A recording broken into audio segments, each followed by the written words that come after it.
Hello, everybody. Welcome to Too Much TV. Today, we're talking about House of the Dragon, Season 3, Episode 7, The Dragon in Winter. And, Jeff, I don't know your thoughts, but I was thinking about this watching the episode, is that I'm seriously starting to see some of the pacing issues. Like, it just seemed like this episode was the best of the last couple, but it still felt like they're just kind of talking around. Do you know what I mean? Like, it's just kind of, they're just doing a whole lot of nothing. Yeah, I think I know what you're saying. I think the next episode is going to be really interesting and a big point for them, whether or not they deliver on this season.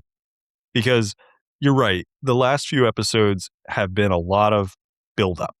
And that's what people's main complaint was from last season. Felt like filler, it felt like transitional events, things that weren't really big plot points. And a lot of stewing and scheming and moving pieces around. That's what you're saying, right? Dude, stewing is the best way to describe it.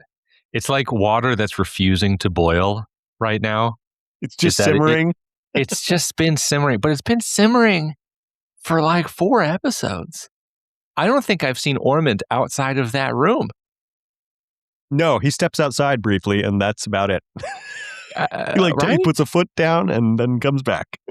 I mean, I guess he couldn't smell anything outside. Yeah. He definitely doesn't want to hang out there too long. Hey, but we got a dragon fight. That's something. I know, but again, that felt like a little like, why is that the focus? Sheepstealer and Rhaenyra. Like, it just is like, okay. It was an awesome fight, don't get me wrong. But it was still, also, I mean, I guess we can just jump into it. Here, did Sheepstealer die? No. Okay, yeah, we didn't see him dead. But what our golden rule. Oh, yeah, well, no shit, because we were totally wrong about the other one. But Sheepstealer, that watching them fight is really sad to me because it's almost like watching dogs fight. Dude, yes. I'm so glad you said this because I have it in here. I really, you know what this reminds me of? When people domesticate wild animals, they bring them in. It happens with, chimpanzees or lions or wolves. It happens all the time. People try to bring in wild animals and domesticate them. Mm-hmm. And then they follow what a natural wild animal's instincts tell them to do in certain situations. And sometimes they become violent, they can hurt people, things like that. But they're a wild animal. And the wild animal gets blamed for it when it's the human's fault.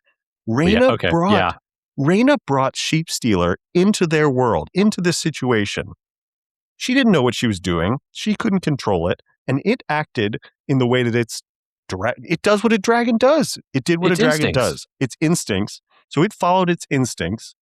It hurt people. And now it's the one that's being punished for it. It's being attacked and hunted down when Rhaenyra was the one that brought it into the situation in the first place. Do you know what I'm trying to say? Yeah, no, I completely know what you're trying to say. And it also frustrates me that whole plot line doesn't make sense to me. Like, why did... Sure, Sheepstealer showed up at that battle, but Sheepstealer at the Battle of the Gullet, but Sheepstealer also took out several of the enemy ships. I mean, it did take out some Velaryon ships too. But again, Jace didn't die because of Sheepstealer. Nope, no, he didn't. You're absolutely right. And yet Sheepstealer is the one who's being blamed, and Rhaenyra too. But really, Sheepstealer is the one being punished because Rhaenyra gets swept away and taken off. And, we're not sure what's going to happen to her, but Sheepstealer gets attacked by the dragons. And I mean, how is that right? Like, but what did it do? My issue, though, like Rhaenyra, she thinks that Rhaenyra is going to blame her, but her intentions were good. You just say, hey, I went in there and this is what happened. It was, at worst, it's a mistake. Yeah. There's no intent behind her decision or choice to enter the battle. It was very good intentions. And again, it influenced the battle, but Jace flew too low, and Jace was already attacking these ships. And also, before that, Jace already had been hit with one of the harpoons. 100%. You're right. The stuff that happened to Jace could have happened to him without Sheepstealer ever being there. And I don't So think that's there's a way kinda to refute that. and that's Like, kind of my frustration with this whole thing is that I feel like the solution's very simple do you and think it's a little understandable. I Forced? agree. Well, I was going to say, do you think it's a little bit of a commentary on the fact that we're supposed to see how scatterbrained Rhaenyra is? It's like, why are we pursuing this like it's the most important thing when you're already dealing with a very serious problem at home? A And you're very still, serious civil war. yeah, I mean, there are such important things at hand at home base. Mhm. And we're going off to what, exact vengeance or justice, as she would probably call it. But Yeah. is that really where the priorities lie right now? I know, I Or agree should with lie? you. And also another thing too is like they were where did that fight happen? The Riverlands? Yeah, I think so. Do you know how far away that is from King's Landing? I don't. It's like hundreds of miles away. Yeah. And then they just come back. They just go. I mean, I guess time is hard to judge in this. As I mentioned to you, Kiki and I are rewatching Game of Thrones, and in like the third episode, Catelyn Stark goes from Winterfell to King's Landing, which is like 1,000 miles. You know, but Yeah. none of it is nearly as egregious as in the was it the seventh or eighth season? It was the seventh season of Game of Thrones where they send that Raven. Remember when Jon Snow and the Oh, Hound God, they're yes. they're on the island in the middle of the lake. Oh, yes, dude, They of send course. they send a raven to Daenerys in Dragonstone, and she shows up the next fucking day. That okay, I actually did the math on this because it pissed me off so much. It would have taken that raven 3 weeks to get to Dragonstone. And then I don't give a fuck. Fast dragon?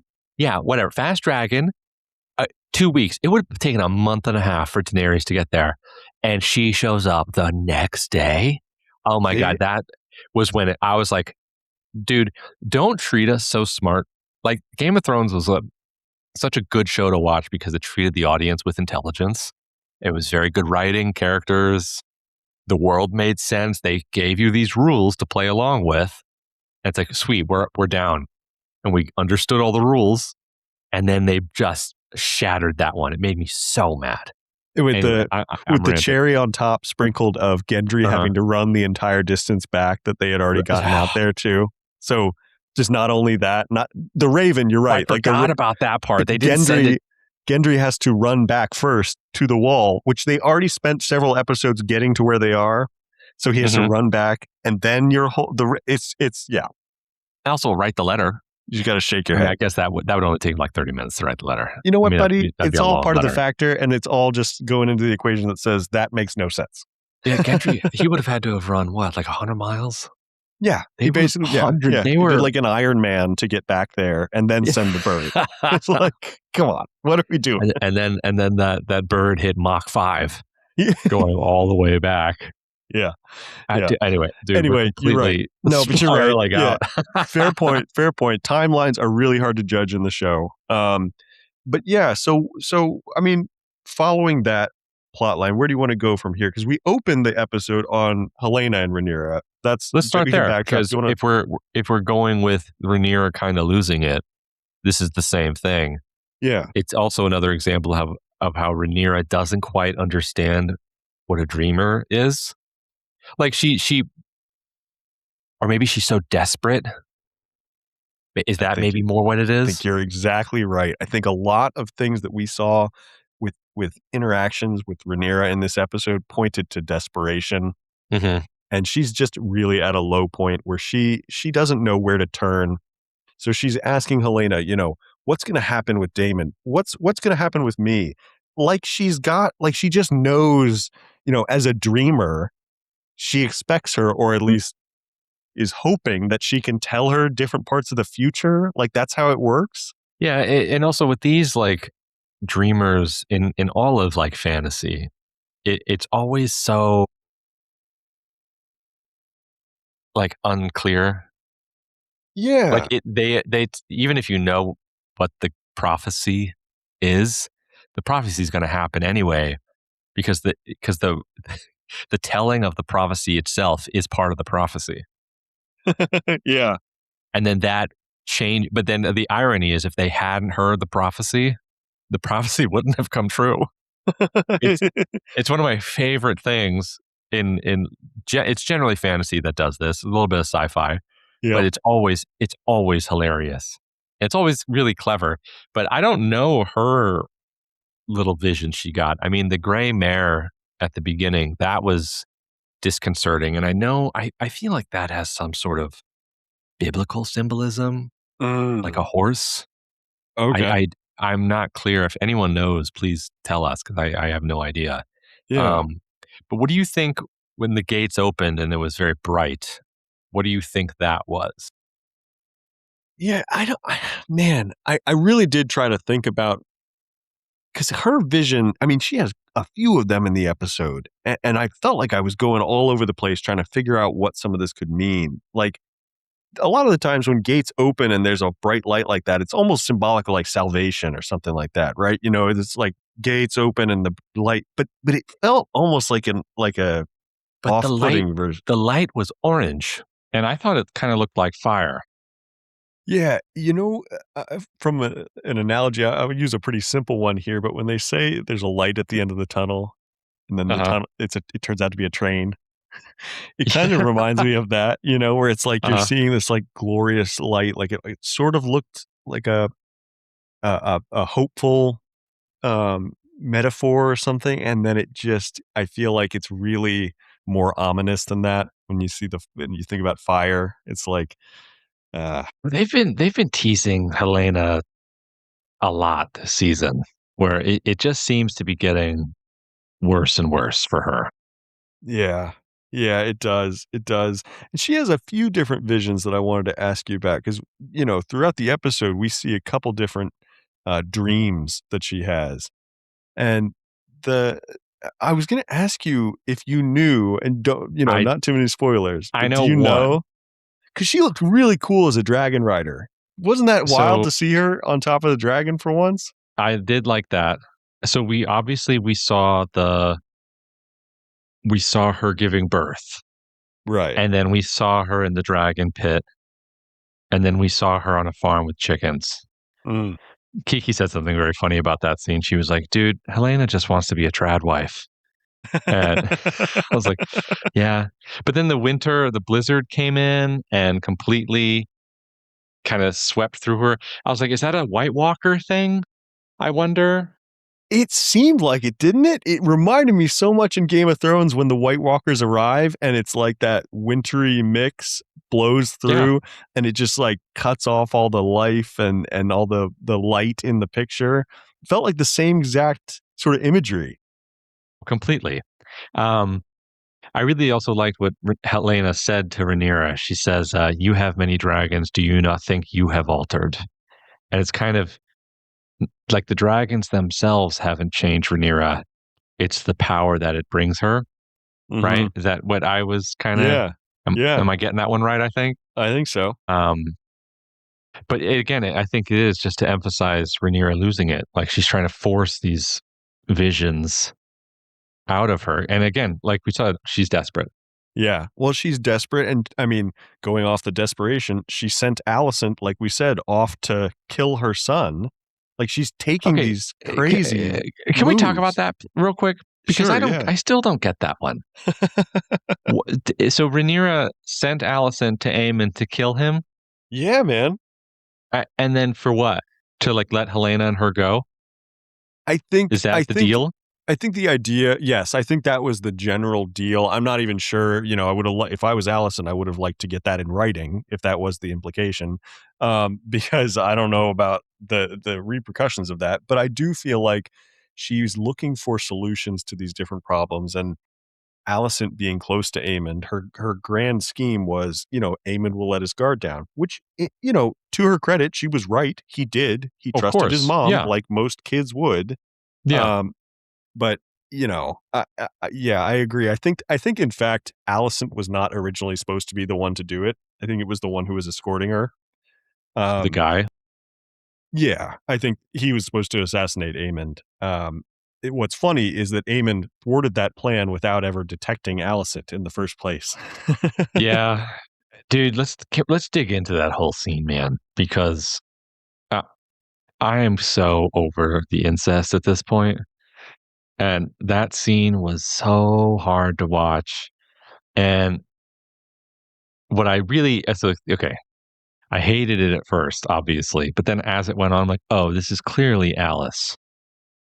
This is very obviously Alys. And then the cut when the real Alicent shows up and then like repeats exactly what the fake Alicent said to him, but she says it much colder. Did you see that?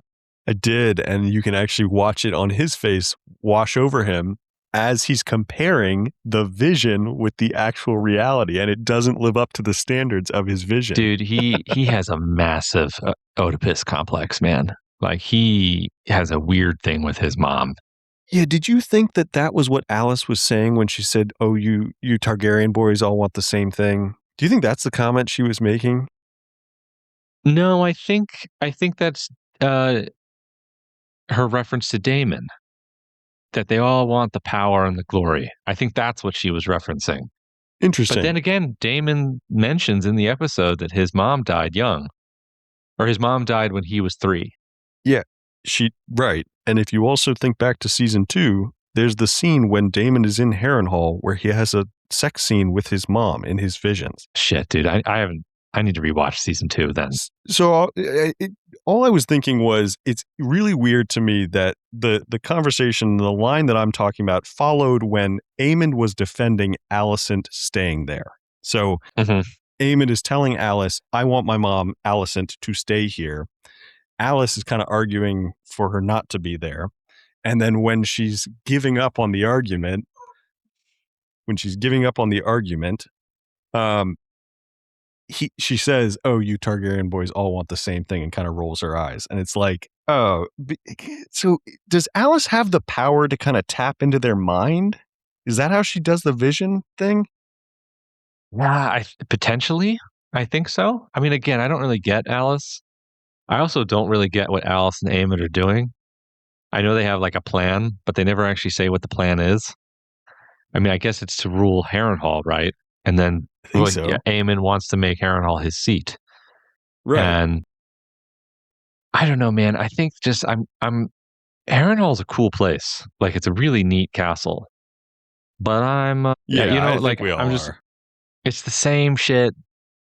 It's just mysterious and weird, and nothing ever really happens there.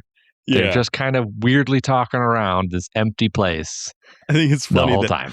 Alicent spent like half an episode there and was like, "I'm fucking out of here. Like, I'm not." Yeah, I'm They're gone, talking about her dude. staying there with them, and you can already see on her face, she's like, "I don't want to fucking stay here." She's Aemond, who is this woman? It's like that's a great question.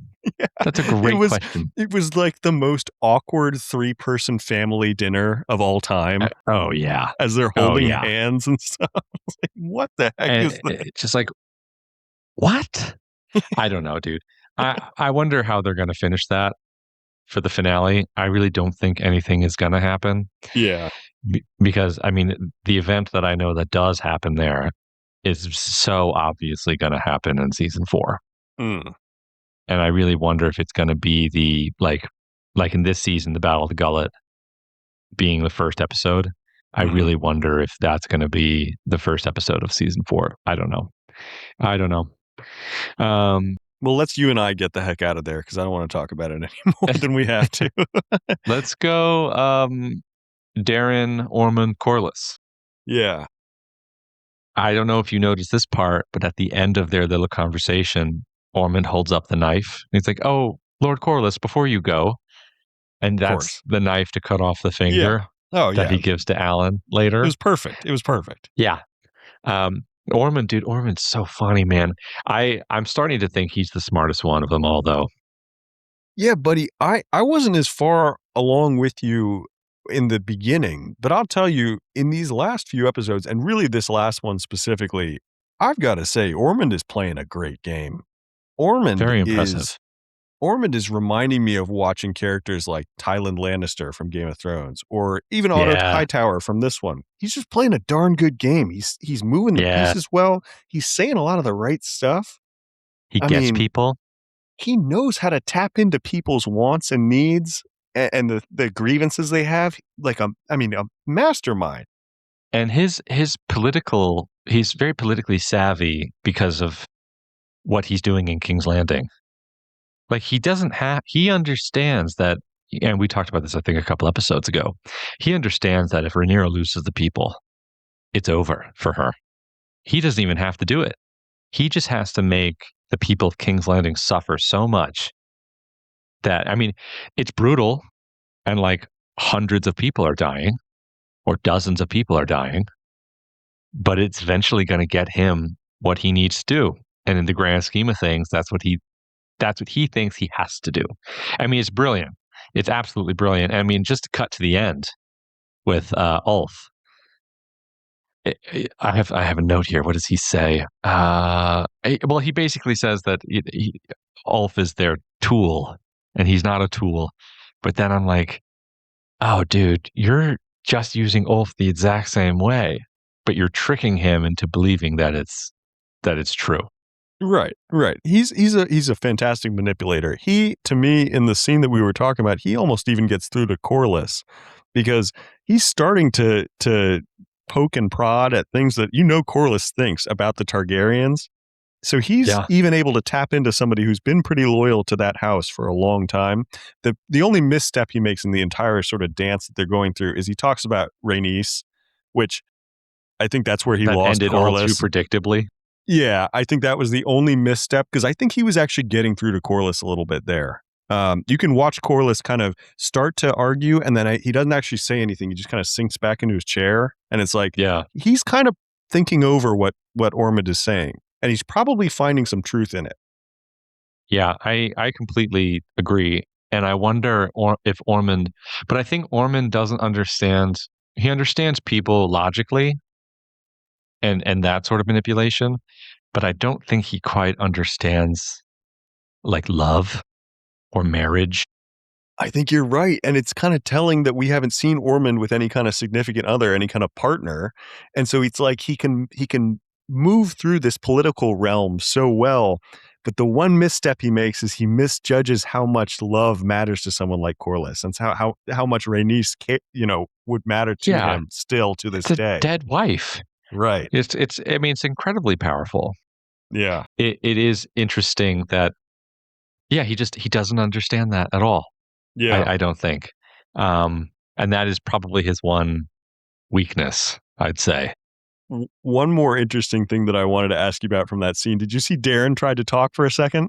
It's the first time we kind of saw Darren pipe up in the conversation for just a minute. What does he say? How is that gonna help? When the winter wolves come or what? Yeah, it's like, and then Ormond just gives him this look like, did anyone talk to you? Did anyone tell you could speak? Shut the fuck up, kid. And he just shuts down immediately, just goes back to eating. And it was like, okay, yeah. But I like it. I like it out of Darren. We're seeing just a tiny little bit of pushback. Like, yeah, hey, a bit dude, of a backbone. Every once in a while, a little bit of a spine, and it's like, hey, sometimes you're a really, really smart guy, but every once in a while, you're kind of just trying to manipulate people, and the things you say don't make total sense. He has that card to play, and that's Ulf. That's what Ormond he says, does? remember? Yeah, Ormond is talking to Gwaine and Darren or something. And they're walking when he says, somewhere. I have the piece on the board now that will bring her to her knees. Is that and that's Ulf. You think that's Ulf? Interesting. I 1,000% think that's Ulf. Okay. Yeah. Okay. Because an army now, like, who gives a fuck? Yeah. Think about this, bro. You're commanding, an army in this, show. Would you rather have a dragon or 10,000 men? Yeah, I'd rather have the dragon. Yeah. Yeah. 100%. 100%. And now he knows that now the army that's marching to him are significantly less of a threat. Still something to deal with, and still something that's going to be difficult, but less of a threat. I like that. I like what you said. And I think I agree with you. I think when I watched the episode, I was thinking because the scene with Corlys follows it right away, that's what he was talking about. But I actually think you're teaching me something in the moment here. I think you're right. It's a little misdirection. We were supposed to think, oh, Corlys, but that's not enough to actually bring her to her knees. it might be Ulf But- is the but piece on the board. Think again when they're having, at the very end, when they're having that, cider around the campfire, Ormund and Ulf. Ormund says, when we last spoke. I know, I made a note of that too. So they've been in contact for a while. So that is the deal then. That is the piece, I think.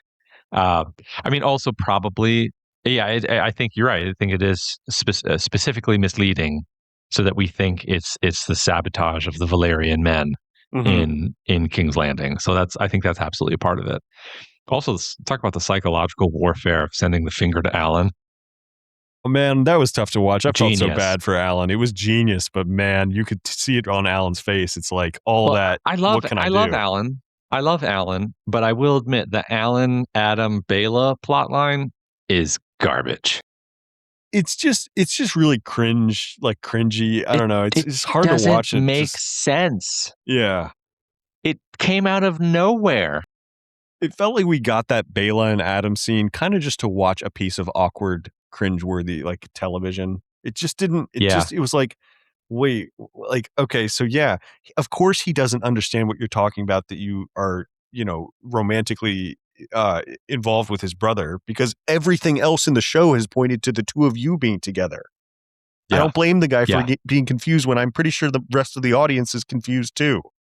Right? It's a pretty bad plot line, I have to admit.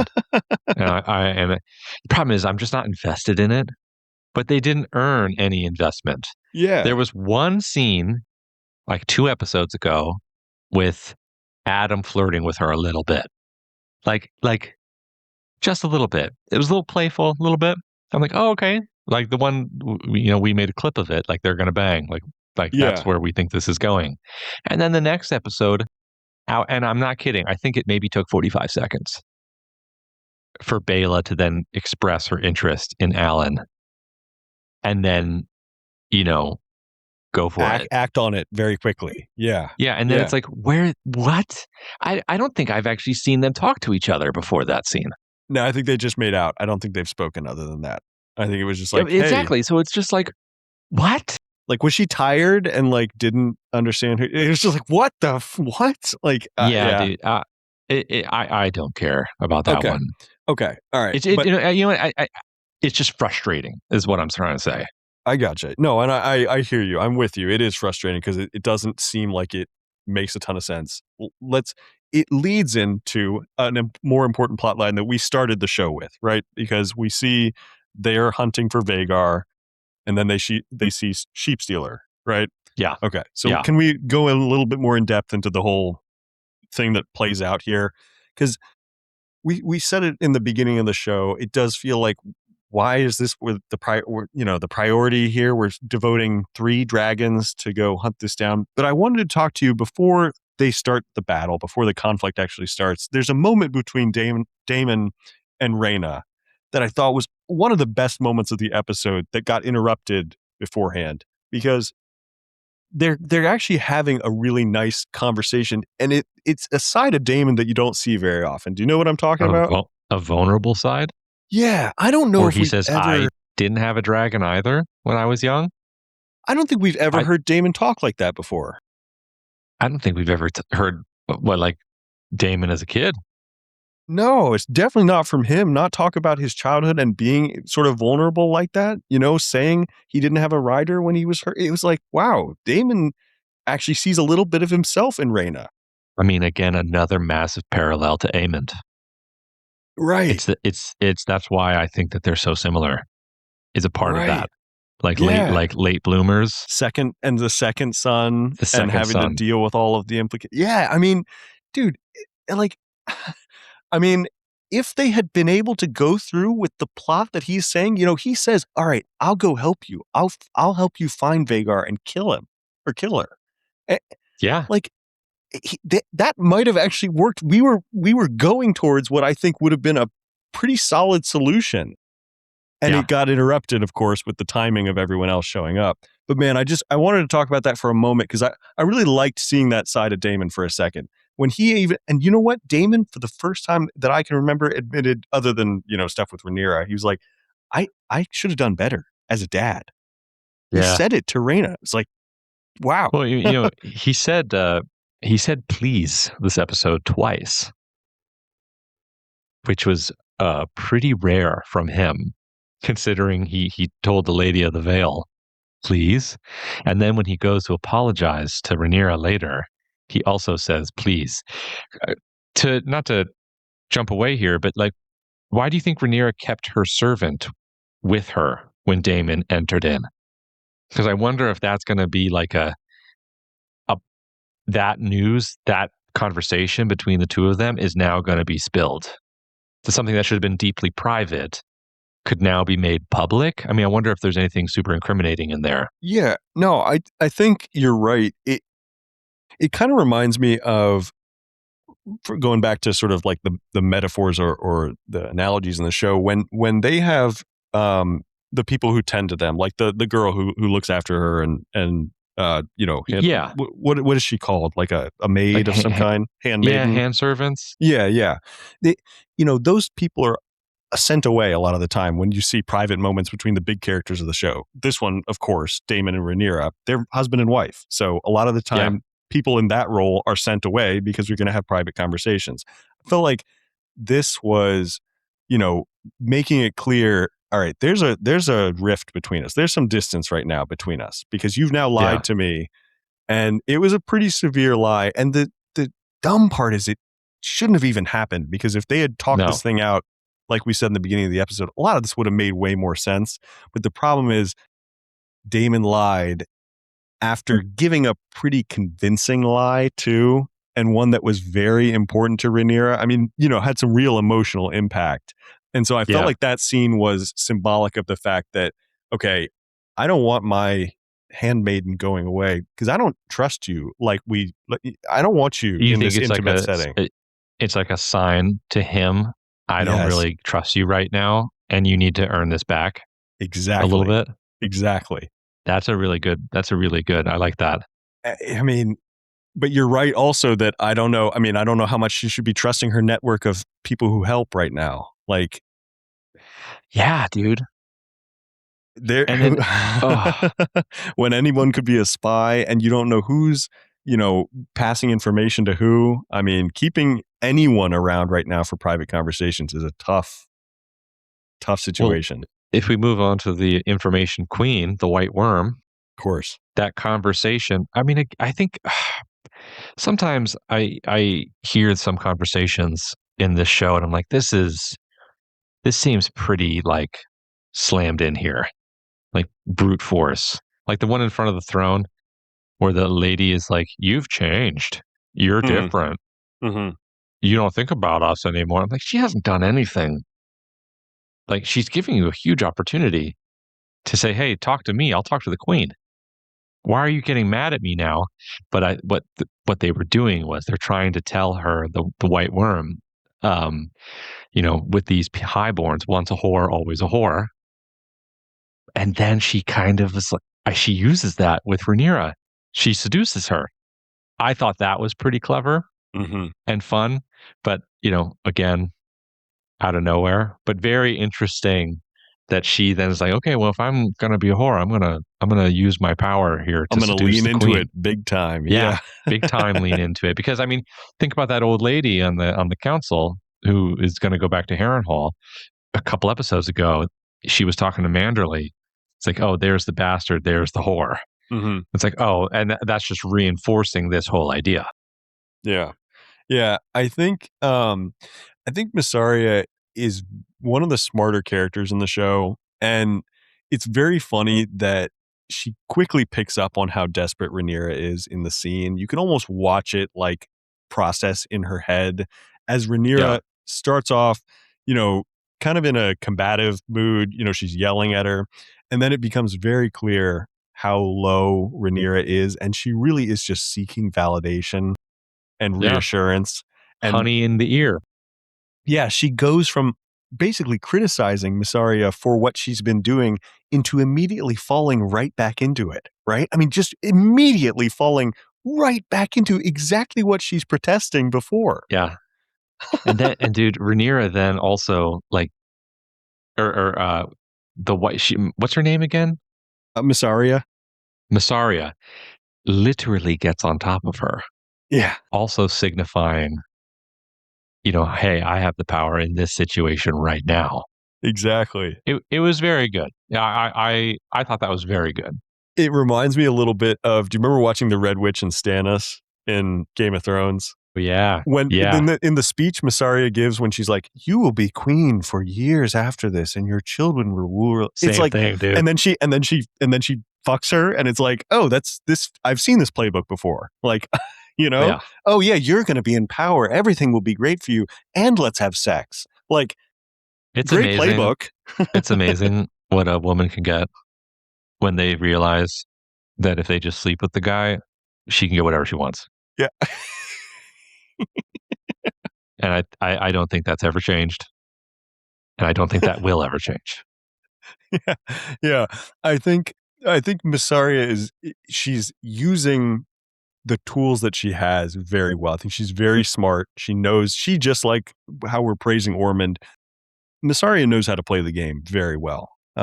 So she's got her hooks pretty deep in Rhaenyra at this point, and that scene between them follows the one that we were talking about with her and Daemon. So it's like, oh, we see the distance here with Daemon, and then we see this, the closeness, them coming together with It's her. the trust, I think.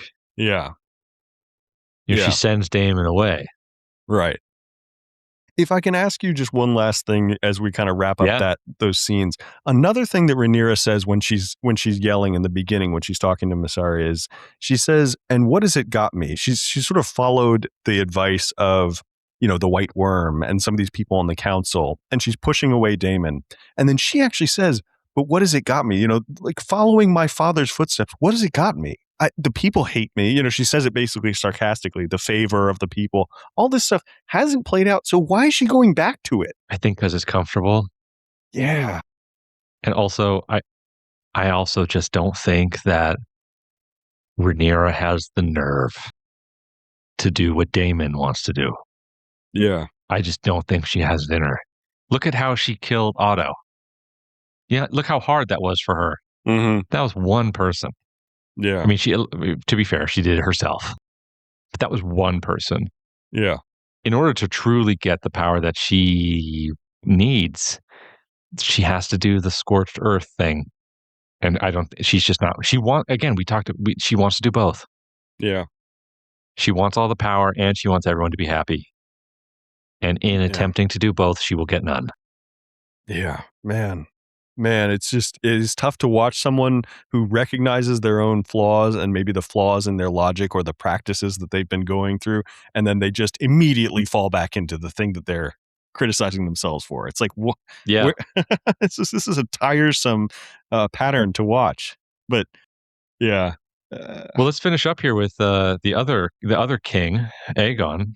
And again, dude, out of nowhere, Sunfyre is alive. We were totally wrong. Yeah. I wonder if there is this thing with dragons, if they're not completely like ripped apart dead, like they just sit there and they almost like hibernate to heal. They completely almost like nearly stop breathing and they just rest until they slowly heal or something. Kiki showed me a really, really funny meme today, and it was like when pets look like their owners, and it was Aegon's crispy face, and then half of Sunfire's face all crispy. Oh, dude, I laughed so hard. That was so perfect. funny. It's so perfect. It works so well too. With the shot of them too, like the shot of Aegon in front of Sunfyre, and they're both like, because he's laughing and yelling, and Sunfyre is blowing fire, and they're making like the same face. It was awesome the way they did that. Well, this changes everything now. Yeah, now that he's alive. Yeah, and I mean, to your point, like they can go through like decaying almost. Like it looks like it's burned but almost more than that, right? I mean, it was like almost a little like zombie-ish. Zombie-like. He looked like a zombie dragon. It reminded me of the White Walker version. Like, yep, didn't it feel like the same kind of thing? A little bit. Yeah. I mean, obviously it's not, but it did kind of look like that. Yeah. I mean, fantastic. I mean, I just wonder how they're going to wrap that up for next episode. Yeah, I don't know, man. I don't know. Can I tell you when Sunfyre was coming out of the trees, I thought it was going to be Vhagar. I thought me too. Me too. Yeah, I thought the same thing. Really? Because they did like the big rumbling of the trees. Also, Aegon, did his ears get burned off because he's talking? Dude, I think he's a little cuckoo. Okay. All right. We'll just say I think that. he's just losing it. He's hyped up and he was yelling at them. He didn't care what was behind him. I guess not. I mean, I'm sure he heard it, but he was so lost in his own speech and ready to meet his own death that I don't think he was paying attention. I think he was just like blinders on, like just I'm gonna completely go out complete here. Complete blinders on. That makes me feel. I mean, I think you're right. I think you're 100% right. I'll say that me, Jeff, in my nitpick type of way that I'll watch some of the shows. Sometimes I'm like, how in God's name are you still making this speech when there's like a giant dinosaur walking up behind you that just like the earth is moving, it's audibly shaking. But I think he's so when people are in very deep psychological distress, where that you and I very rarely get there, if ever, and he's ready to die. Yeah, that's probably my explanation for it, is that he is just so ready and just so like the adrenaline. I think you're right. Or who knows? Maybe he's just like, who cares? Maybe he knew in a weird connecting way it was SUNFYRE. But this is bad, man. Like, I think the next episode is finally going to be the Battle of Tumbleton. I hope so, man. Because I mean, when you starting to count how many episodes they have left, just overall, right? We have one left in this season, and then imagine if the final season is like 8 episodes again.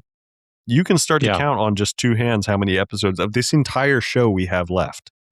Yeah, and it's just also funny that how long does it take that army to march Tumbleton, and then Alicent can get to Harrenhal in like 2 days. I think she's flying on the same Raven that you talked about in the beginning of the show. I think she was flying Raven there. Yeah, I think so. Yeah. Well, I think that's it, man. This was a better episode than the last couple, but I really think now the next one is going to be. It's going to be funny. This season is going to be weird. It's like the first 2 episodes of this season and this last episode, I think, are going to be the best. And then it's going to be these middle bunch that are going to just be like, yeah, it's fine. Yeah. I like this because I'm going to come full circle to what I said in the very start of our episode. I think this next episode is critical for them. I think so much of how this show is viewed for the next, until they can release the final season, so much of how this show is viewed is going to hinge on this final episode of this season. Because I completely agree. There's a way that, there's a path where they can really deliver. And I think there's going to leave people craving that next season. And then there's a path where I think they're going to frustrate a lot of people just like they did last season. And I really hope it's leaning towards, satisfaction. But I don't know. Well, I think this is going to be an awesome battle. And I think, what Game of Thrones and these guys do is really good battles. So we'll see. Yeah. I'm excited, though. That's all I got. Yep. Yeah. I'm looking forward to next week. All right, dude. Well, I will talk to you next week, and thank you everybody for listening. Bye-bye.